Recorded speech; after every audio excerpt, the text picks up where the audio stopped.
सरकार सब कुछ करती है, सरकार आपके वोट से बनती है। वोट से राजा बनता है और राजा में भगवान की ताकत होती है। कैसे ताकत होती है आप लोगों ने देखा, लेकिन आपको ध्यान भूल जाता है। मैं आपको ध्यान दिला देता हूँ। आपने 2014 में, 2019 में, 2024 में मोदी को प्रधानमंत्री बनाया, और जब आप लोगों ने बनाया 2014 में, 2016 में 2 साल बाद मोदी जी ने ऐलान किया कि आज 8 नवंबर 2016 को कि आज रात 12 बजे से 1500 के नोट बंद हो गए। सभी माताओं को याद होगा, सभी मेरे भाइयों को याद होगा, मोदी जी ने ऐलान किया कि आज रात 12 बजे से 1500 के नोट बंद हो गए। अब जिस मंदिर आपके गांव के जो खेरापति हैं, जो हनुमान बप्पा है, शंकर भोले हैं, जिनका भी मंदिर है, देवी जी है, उनको मानती हैं, खूब पूजती हैं, और उनसे प्रार्थना करें शायद गलती से आपके घरों में 1500 के नोट रह गए हों, और उन नोटों को लेकर के उनके पास जाए कि हे देवी जी, हे शंकर जी, हे हनुमान बप्पा, इन नोटों को चला दो। हम उस समय नहीं चला पाए थे, नहीं मिल पाए थे, दाल के बर्तन में रखे रह गए थे, चावल के बर्तन में रखे रह गए थे, गेहूं की कोठरी में रखे रह गए थे, किताबों में दबे रह गए थे। अब अगर वो मिल जाए, उनको चलाना चाहे, और देवी जी के, शंकर जी के, हनुमान बप्पा के पास जाए और प्रार्थना करें कि इनको चला दो, तो चल जाएंगे। और अगर मोदी जी चाहे तो चल जाएंगे, मोदी जी चाहे तो चल जाएंगे। तो ताकत कहाँ है? वोट में। ये ताकत कहाँ है? मोदी जी में। तो मोदी जी में ताकत कहाँ से आई? वोट से। ये ताकत उसी में आ सकती है जिसको वोट दे करके आप राजा बना दोगे।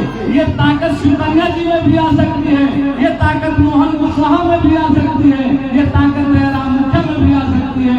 जिसको वोट दे करके आप राजा बना दोगे, ये ताकत उसी में आ जाएगी। तो जब आपको पता है कि वोट से राजा बनता है, और राजा में भगवान की ताकत होती है, देश की चलती हुई करेंसी को रोक दिया, तो हम दूसरे को राजा क्यों बनाए? हम स्वयं क्यों राजा बन जाए? ताली बजाओ।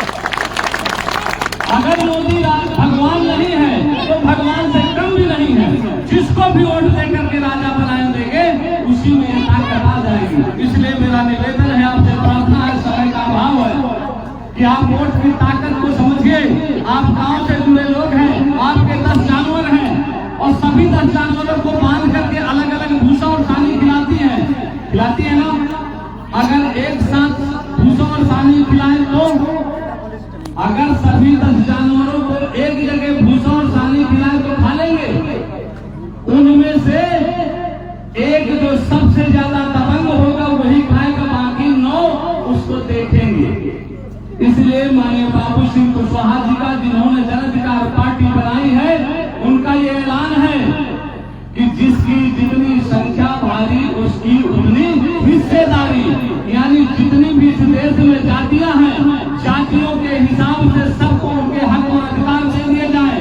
जिनकी संख्या 100 में 15 है, कांची समाज की आबादी पूरे भारत में 100 में 15 है, यादव समाज की आबादी 100 में 10 है, पटेल समाज की आबादी 100 में 5 है, लोधी समाज की आबादी 100 में 5 है। तो जिसकी जितनी संख्या के हिसाब से सबको बांट दिया जाए, कोई झगड़ा नहीं होगा। पंडित जी की आबादी 100 में 3 है, तो उनको 3 दे दिया जाए। ठाकुर साहब की आबादी 100 में 5 है, तो उनको 5 दे दिया जाए। बनिया की आबादी 100 में 5 है, तो उनको 5 दे दिया जाए। इस तरह से सबको बांट दिया जाए तो कोई भूखा नहीं रहेगा। ये धन, धरती, राजपाट, नौकरियां, सब कुछ बांट दिया जाए, कोई भी बात नहीं होगा। ये लोग गरीबी में हम लोग जीवन जी रहे हैं, कोई गरीब नहीं रहेगा, सब लोग समान जीवन जीने लगेंगे। इसलिए ये बाबू जी का जो रथ यात्रा आई है, हमारे सुकन्या कुशवाहा जी जो लेकर के चल रही है, घूम रही है, आपके बीच में आई है। आप लोगों से अनुरोध और निवेदन करने आए हैं कि संविधान बचाओ और भाईचारा जोड़ो, ताकि हम सब लोगों को हक और अधिकार मिले, हिस्सा मिले। बहुत बहुत धन्यवाद। जय हिंद।